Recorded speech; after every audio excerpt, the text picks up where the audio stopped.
Hello everyone. तो ये हमारी अकाउंटिंग की दूसरी क्लास होने वाली है। अकाउंटिंग की हमारी लेक्चर नंबर सेकंड होने वाला है। इससे पहले हमने एक क्लास कंप्लीट कर ली है, जिसका मैं थोड़ा सा आपको रिवाइज करा देता हूँ कि हमने क्या क्या पढ़ा था। सबसे पहले हमने अकाउंटिंग के बारे में जाना था कि अकाउंटिंग क्या है, जिसमें हमने एक फार्मूला फार्मूला नहीं कहे तो आप एक ट्रिक कहे, IMRC SAC, जिसको मैंने कहा था आपको ये बिल्कुल बिल्कुल रटी लेनी है आपको ये वाली। ये हमने डिस्कस किया था, जिसमें identify, measure, recording, classify, summarise, analyse और कम्युनिकेट ये सब हमने कर लिया था। हमने बिजनेस ऑपरेशंस देख लिए थे, बिजनेस जिसमें बिजनेस इकोनॉमिक एंड इवेंट देख लिया था, क्या था ये देख लिया था हमने। और थोड़ा हमने एंटिटी, ऑर्गेनाइजेशन, इनका ब्रीफ आइडिया लिया था। और ऑब्जेक्टिव देख लिए थे अकाउंटिंग के, लिमिटेशंस देख ली थी। और मैंने कुछ आपको क्लियर करके एक इनके टर्म्स समझा दिए थे, क्या क्या capital, liability, expense, expenditure, what ever, asset, revenue, ये हमने देख लिया था। और हमने ब्रांचेस ऑफ अकाउंटिंग देख ली थी।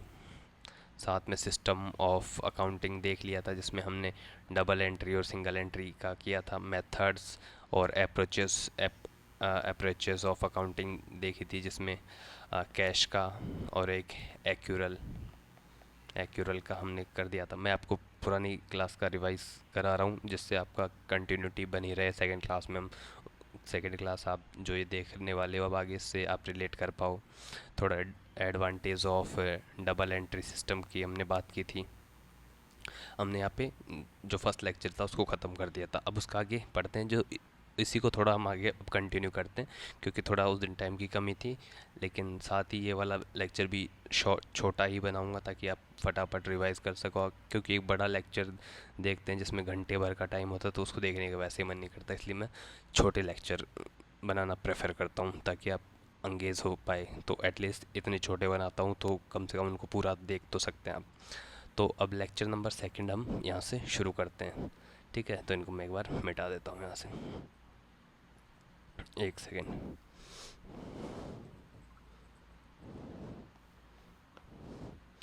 चलिए, तो अकाउंटिंग का उसी को हम कंटिन्यू करते हैं। तो हम पूरे अकाउंटिंग में बिजनेस की बात करते हैं। तो बिजनेस क्या होता है? बिजनेस होता है कि कोई भी काम जिसमें आप बिजी हो, बिजी इन सेल्स, या सेल्स करते हो या परचेस करते हो। सेल्स या परचेस में बिजी हो, किसकी? सेल्स और परचेस किसकी करते हैं? या तो गुड्स की करते हैं या फिर सर्विसेज की करते हैं। तो यही बिजनेस होता है। साथ में एक टर्म हमने देखी थी ड्राइंग्स की। जो ऑनर है बिजनेस से कुछ पैसा अपने पर्सनल यूज़ के लिए निकालता है, तो उसको ड्राइंग कह देते हैं। एसेट हमने देखा था कि एसेट एक बिजनेस की पावरफुल या बिजनेस की एक मजबूत इकाई, या फिर मजबूत, या फिर ऐसे कहें तो सीधे शब्दों में बिजनेस की एक जान एसेट होता है। जितने बढ़िया एसेट होंगे, जितने ज़्यादा एसेट होंगे, बिजनेस उतना ही स्ट्रांग होगा। तो हम एसेट को क्लासिफाई कर देते हैं। एक तो करंट एसेट, और दूसरा non current asset. Non current assets. तो करंट एसेट क्या होता है? ऐसे एसेट जो with in 12 months, with in 12 months convert हो सके कैश में, उसको हम करंट एसेट कह देते हैं। और कुछ ऐसे एसेट जो 12 मंथ्स में कैश में कन्वर्ट ना हो, या फिर उनको नहीं किया जाता, उनका इंटेंशन नहीं होता उनको बेचने का, तो वो नॉन करंट एसेट होते हैं। अब इसको और क्लासीफाई करें तो नॉन करंट एसेट को एक फिक्स एसेट, फिक्स्ड एसेट्स, और एक अदर नॉन फिक्स्ड की जगह हम अदर फिक्स्ड एसेट्स। जैसे फिक्स्ड एसेट्स है, अब मैं बात कर रहा हूँ कि नॉन करंट है, तो हम no intention to sell, no intention to sell. तो इसमें भी हम इसको दो चीज़ों में डिवाइड कर सकते हैं, एक टेंजिबल टेंजिबल और एक इंटेंजिबल। टेंजिबल क्या होते हैं? जो आपको दिखाई देते हैं, जिनको आप छू सकते हैं। और नॉन टेंजिबल या इंटेंजिबल होते हैं जिनको आप देख नहीं सकते या छू नहीं सकते। अब मैं एग्जांपल्स की बात करूँ, जैसे लैंड हो गई, ये एसेट है, ये एक टेंजिबल एसेट है जिसको आप देख सकते हो, छू सकते हो। बिल्डिंग हो गई, मशीनरी हो गई, एट्सेट्रा। आप इनको छू सकते हो, देख सकते हो। तो ये भी बिजनेस के एसेट होते हैं, इनको टेंजिबल एसेट कह देते हैं।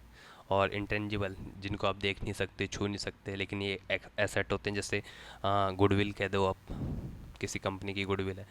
अब मान लो नमक का ही एग्जाम्पल ले लेते हैं। मानो नमक है, NaCl। तो एक तो टाटा बना रहा है, और एक कोई भी XYZ कंपनी है जो इतनी नामी नहीं है, जिसकी इतनी गुडविल नहीं है। तो आप मार्केट में जाओगे, दोनों की सेम प्राइस है, आप किसका प्रेफर करोगे? टाटा का करोगे, क्योंकि आप इसकी गुडविल बनी हुई है। आप कॉपीराइट की बात कर लो, कॉपीराइट भी एक एसेट होता है, इंटेंजिबल एसेट। ठीक है। तो इतना सब चीज़ें जो एसेट्स को हम इतना ही फ़िलहाल के लिए इतना ही देखते हैं। अब देखिए, एक चीज़ आती है, एक ट्रेड रिसीवेबल। रिसीवेबल, या फिर आप इसको डेब्टर कह दो, या फिर अकाउंट रिसीवेबल कह दो, बात एक ही है। और एक दूसरा टर्म होता है, जैसे ये ट्रेड रिसीवेबल था, ऐसे ट्रेड पेएबल। यार फ़ॉन्ट थोड़ा छोटा करता हूँ लिखने में, 3 ठीक है। ट्रेड पेएबल, या फिर आप इसको क्रेडिटर कह दो, या फिर अकाउंट पेएबल। ये क्या चीज़ होती है? अब ये देखो देखो, मैं आपको एक एग्जांपल देता हूँ। एक कोई कंपनी या बिजनेस है A, और एक है B। A क्या है? सेलर है, ये गुड्स बेचता है। B उससे सामान खरीदता है।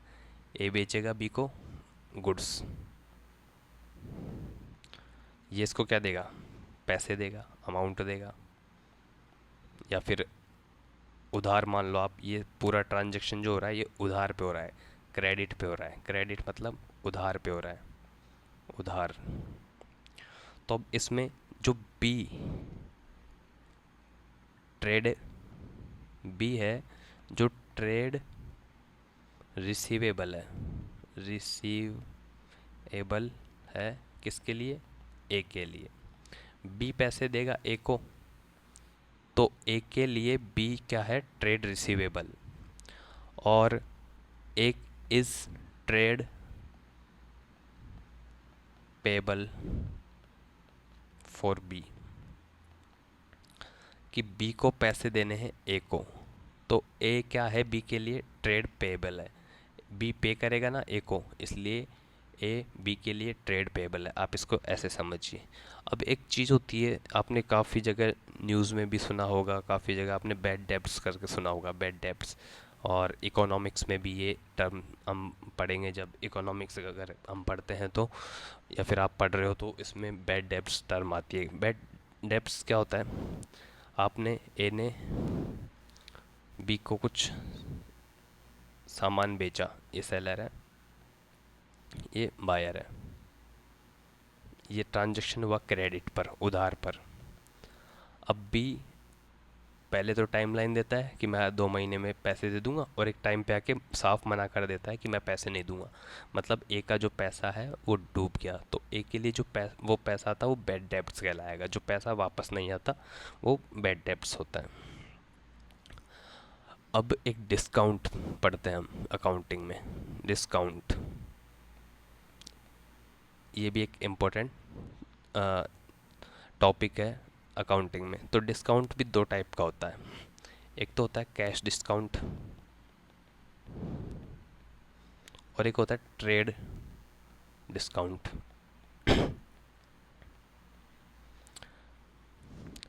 तो ये कैश डिस्काउंट क्या होता है? यहाँ मैं इसको यहाँ लिखता हूँ। ऑन टाइमली पेमेंट्स, मैं समझाऊंगा, रुको। और जो ट्रेड डिस्काउंट होता है वो होता है डिपेंड्स ऑन वॉल्यूम। कैसे? जैसे कि 2017 में एक क्वेश्चन आया था, 2/10 डिस्काउंट को एक्सप्लेन कीजिए। तो इसका मतलब था कि ये 2% डिस्काउंट होगा, ये 10 डेज़ को, ये डेज़ को डिनोट करेगा। तो बिजनेस ए है, जो सेलर है, बी को कहता है कि तुम अगर मुझे 10 दिन में पेमेंट कर देते हो तो मैं आपको जो अमाउंट आप देने वाले हो उस पर 2% का डिस्काउंट दूंगा। ऐसे ही मान लो जैसे 1/20 लिखा हुआ है, तो अगर आप 20 दिन में पेमेंट कर देते हो, 20 डेज में पेमेंट कर देते हो, तो मैं आपको 1% का डिस्काउंट दूंगा।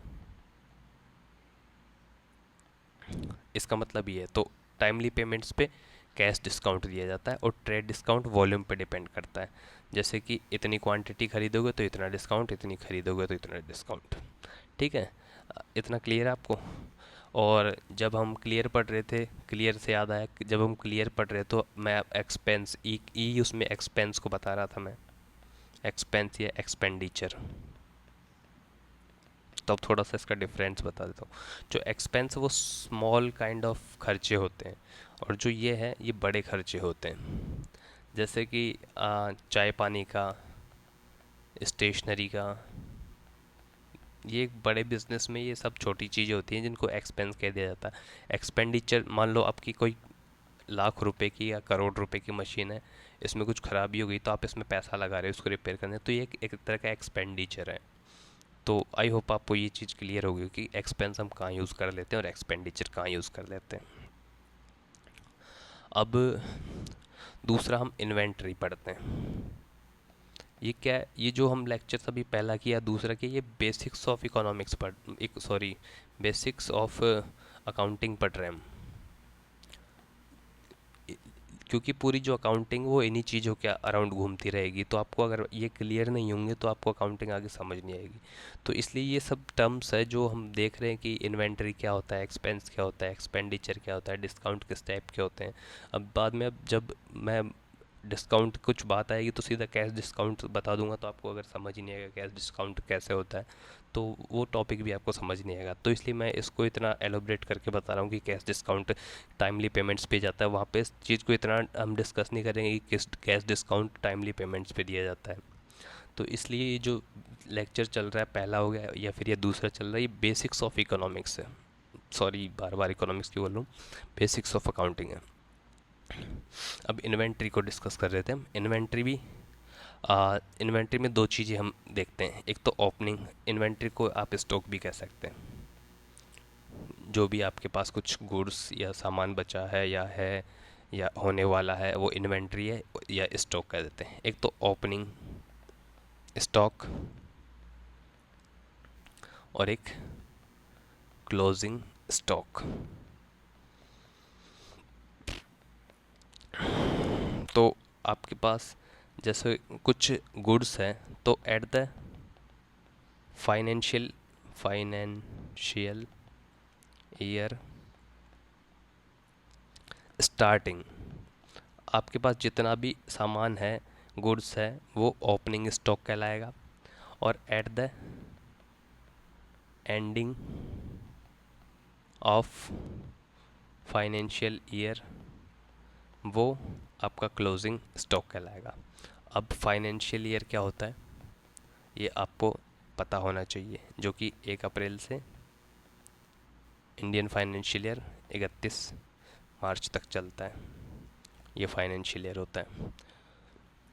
अभी गवर्नमेंट प्लान कर रही है इसको चेंज करने का, जैसे 1 जनवरी से 31 दिसंबर तक का बनाने का। खैर अभी हुआ नहीं है, लेकिन इस पे काम चल रहा है अभी, क्योंकि जो इनकम टैक्स डिपार्टमेंट है उसके भी रूल्स फाइनेंशियल ईयर पे चलते हैं, तो उसको भी चेंज कर दिया जाएगा। जैसे कि इनकम टैक्स रूल, थोड़ी जानकारी दे देता हूँ मैं। इनकम टैक्स जो एक्ट है 1961 का, वो अपने अभी के करंट फाइनेंशियल ईयर पे चलता है, अप्रैल टू मार्च वाले पे। और जो नया आएगा वो जनवरी से दिसंबर पे होगा, और इसको रिप्लेस करके एक नया एक्ट बनाया जा रहा है जिसमें जैसे कि पूरे सेक्शंस वगैरह इनकम टैक्स 1961 के, उनको सबको चेंज कर दिया जाएगा। जैसे 270 ए है, 271 ए है। चलो खैर छोड़ो, ये आपके काम की चीज़ नहीं है, बस जनरल नॉलेज के लिए बता रहा हूँ। अब हमने जब क्लियर पढ़ा था हमने, तो उसमें एक एल भी पढ़ा था। एल का मतलब था क्या था, पता नहीं है? लाइबिलिटीज़। तो जैसे एसेट करंट और नॉन करंट था, ऐसे लाइबिलिटीज़ भी एक तो करंट एसेट होता है, करंट लाइबिलिटी, सॉरी एसेट नहीं लाइबिलिटी, या फिर नॉन करंट लाइबिलिटी। लाइबिलिटी तो करंट लाइबिलिटी, जैसे करंट एसेट था 12 मंथ्स में कैश में कन्वर्ट हो जाता था, वैसे ही करंट लाइबिलिटी क्या होती है, अगर हम किसी को पे कर देते हैं कि पेइंग इन, इनकी जगह विद इन 12 मंथ्स, तो उसको हम करंट लाइबिलिटी कह देते हैं। और अगर 12 मंथ्स में नहीं कर रहे हैं पे, तो उसको नॉन करंट लाइबिलिटी कह देते हैं। और कुछ बेसिक टर्म्स जैसे वाउचर। वाउचर वाउचर होता है एविडेंस।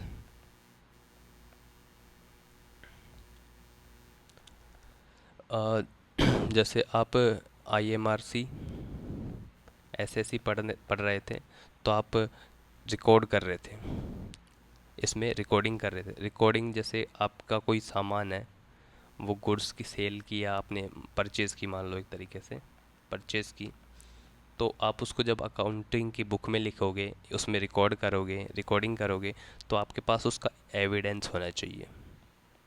कोई भी बिल हो उसका या इनवॉइस हो, जो भी हो, तो उसको हम वाउचर कह देते हैं। ठीक है। और एक डेप्रिशिएशन, डेप्रिशिएशन साथ ही एक अमोर्टाइजेशन। अमोर्टाइजेशन तो डेप्रिशिएशन क्या होता है, जो हमने एसेट पढ़े थे तो उसमें टेंजिबल पढ़ा था और एक इंटेंजिबल पढ़ा था। तो अगर टेंजिबल एसेट्स की वैल्यू कम हो रही है, तो उसको हम डेप्रिशिएशन कहेंगे। अगर इंटेंजिबल एसेट्स की वैल्यू कम हो रही है, डिक्रीज़ कर रही है, तो हम उसको अमोर्टाइजेशन कहेंगे। जैसे कि मशीनरी की, टेंजिबल एसेट्स में मशीनरी की वैल्यू साथ, जैसे आप मशीन यूज़ कर रहे हो तो उसमें घिसावट होएगी, एक टाइम उसकी आते आते उसकी एफिशिएंसी कम होती जाएगी, तो उस चीज़ को हम उस मशीन का डेप्रिशिएशन कहेंगे। और जैसे कॉपीराइट है, या फिर आप ट्रेडमार्क कह लो। ट्रेडमार्क मान लो एक लिमिटेड आपको 3 साल के लिए मिला है। ट्रेडमार्क के रूल्स अलग होते हैं, लेकिन एक बार अज्यूम कर लो कि आप इंटेंजिबल एसेट्स की बात कर रहे हैं, अमोर्टाइजेशन के सेंस में यूज़ होगा। 3 साल के लिए मान लो आपको किसी का ट्रेडमार्क मिला है, उसमें से 1 साल चला गया, तो उसकी अब बचे ईयर की, जो आपको उसकी लाइफ कितनी बची है, 2 ईयर्स की बची है, तो 1 साल का उसका डेप्रिशिएशन तो हुआ, लेकिन उसको इंटेंजिबल एसेट के लिए हम अमोर्टाइजेशन यूज़ करेंगे उस वर्ड को। जैसे अब आगे कहीं हम अकाउंटिंग में पढ़ेंगे अमोर्टाइजेशन, तो आपको समझ जाना है कि इंटेंजिबल एसेट्स की बात हो रही है। एक डेफर्ड एक टर्म होता है, डेफर्ड रेवेन्यू एक्सपेंडिचर। इसका मतलब क्या होता है कि कोई भी ऐसा रेवेन्यू, एक्सपेंस या एक्सपेंडिचर जो कि हो चुका है, कोई भी ऐसा रेवेन्यू एक्सपेंडिचर जो हमने उसके लिए पे कर दिया है, लेकिन इसके जो बेनिफिट्स हैं वो फ्यूचर में भी मिलेंगे। नहीं आएगा समझ में, कोई बात नहीं, अब आ जाएगा। अब जब मैं इसका एग्जांपल दूंगा तो आपको इसको समझ आएगा। प्रीपेड सिम जानते हो आप? प्रीपेड सिम जिसमें आप पहले ही रिचार्ज कर देते हो जो आप यूज़ करते हो। अब मान लो आपने 1 साल का प्लान ले लिया, तो आपने आज उसको आप हर महीने करते थे 12 महीने तक, ऐसे करते थे, एक महीने का। आपने पूरा 12 मंथ्स का प्लान ले लिया, तो आपने इसको यहाँ पे कर दिया, लेकिन आप इसका बेनिफिट पूरे 12 महीने तक लोगे। तो इस तरह के जो एक्सपेंस है उनको कहते हैं डेफर्ड रेवेन्यू एक्सपेंडिचर। साथ ही उसका एक अपोजिट टर्म है आउटस्टैंडिंग एक्सपेंडिचर। अब जैसे ये हमने पढ़ा डेफर्ड रेवेन्यू एक्सपेंडिचर, आपने इसको स्टार्टिंग में यहाँ पे कर दिया, आप पूरे 12 महीने का आप इसको बेनिफिट लेने वाले हो, तो ये आपके एक तरह से एसेट की तरह काम नहीं करेगा, तो आप इसको एसेट की कैटेगरी में नहीं डाल सकते। ठीक है, आराम से डाल सकते हैं। ऐसे ही आउटस्टैंडिंग एक्सपेंडिचर होता है। वो क्या होता है, जैसे आप प्रीपेड का आपने एग्जांपल ले लिया, तो आप पोस्ट पेड का ले लो, या आप इलेक्ट्रिसिटी बिल ले लो।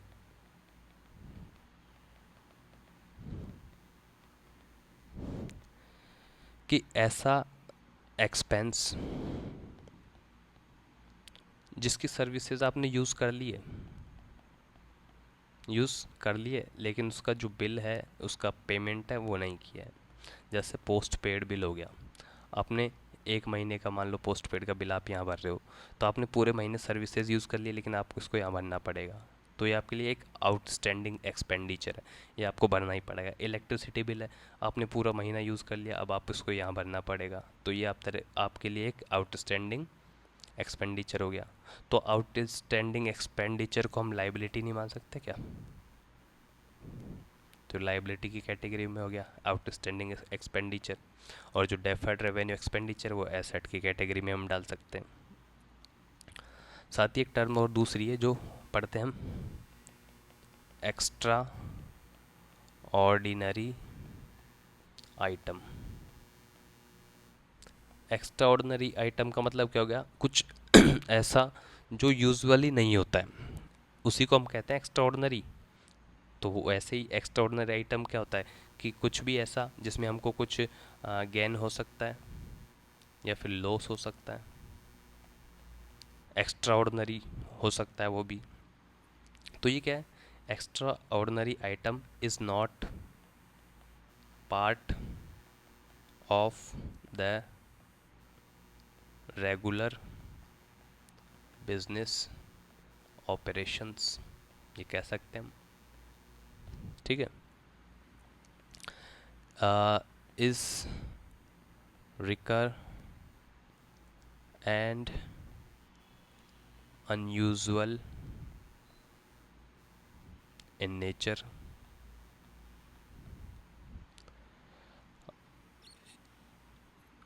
इज रिकर, सॉरी रेयर, मैं रेयर बोलना था, मैंने रिकर क्यों बोल दिया यार, कोई बात नहीं, चलो।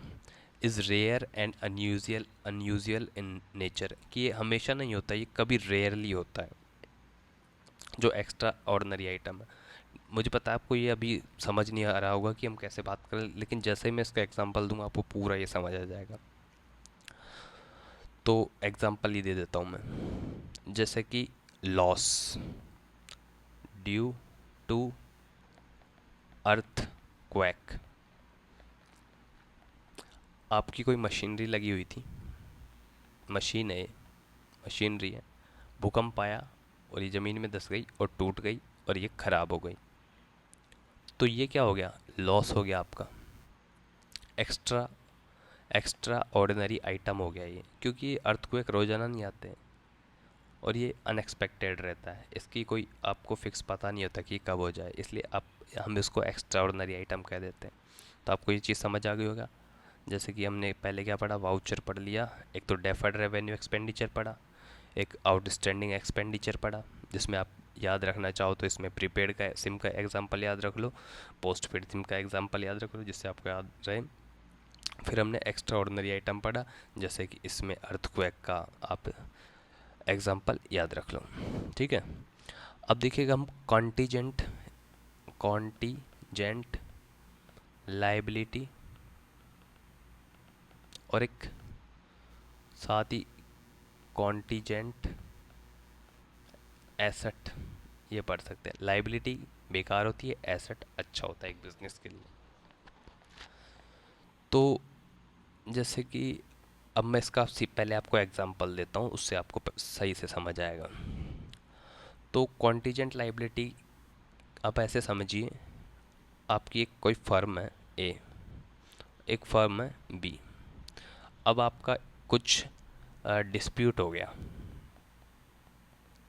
ठीक है, डिस्प्यूट हो गया। तो आपने आज से 2 साल पहले या 1 साल पहले आपने इसके ऊपर केस कर दिया, फाइल कर दिया केस, और आप केस हार गए। अब ये कहते हैं कि हमको मानहानि का कुछ पैसा चाहिए। अब कोर्ट ने ऑर्डर दिया कि ए को आपने जो केस फाइल किया था वो फॉल्स केस था, आपने झूठे तथ्य पेश किए, इनकी रेपुटेशन को डाउन करने की कोशिश की, आपको अब इनको कंपनसेशन देना पड़ेगा। तो अब आपके लिए पैसा देना उसको ज़रूरी हो गया। तो ये एक तरीके से पहले हुआ था, लेकिन जिसके रिजल्ट्स इस यहाँ पे कोर्ट का जो वर्डिक्ट आया उस पे डिपेंड कर रहा था। अगर आप जीत जाते तो मान लो इस ये भी आपको पैसे देता, लेकिन आप हार गए तो अब आपको इनको कंपनसेशन देना पड़ेगा। तो ये आपके लिए एक लाइबिलिटी हो गई। तो कोई ऐसी लाइबिलिटी जो किसी पास्ट इवेंट पे बेस्ड हो, जिसका आप एक्यूरेट मेजर नहीं कर सकते, उसको क्या कहते हैं, कॉन्टीजेंट लाइबिलिटी। सेम ऐसे कॉन्टीजेंट एसेट हो गया।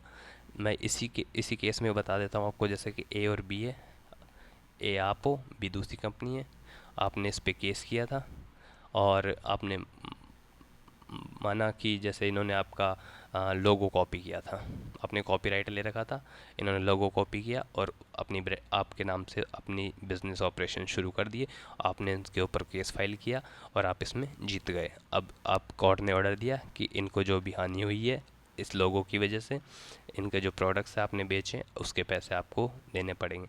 तो आपके लिए एक एसेट की तरह हो गया कि आपके पास अब पैसे आने वाले हैं, वाह वाह हम जीत गए केस और पैसे आने वाले हैं।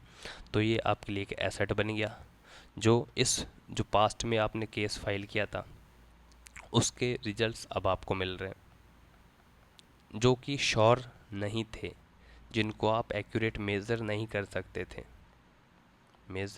सकते थे, वो पैसा आपके खाते में अब आने वाला है एसेट की तरह।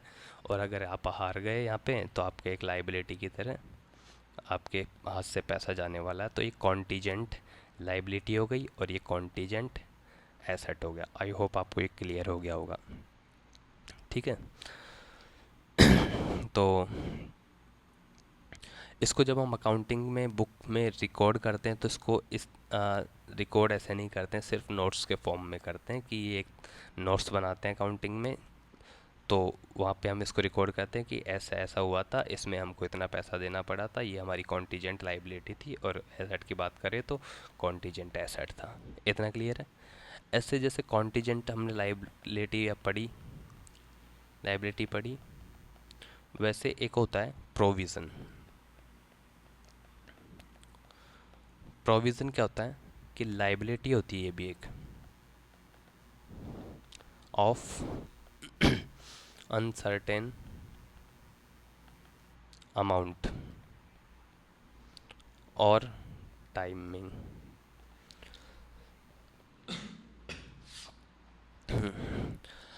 जैसे सॉरी,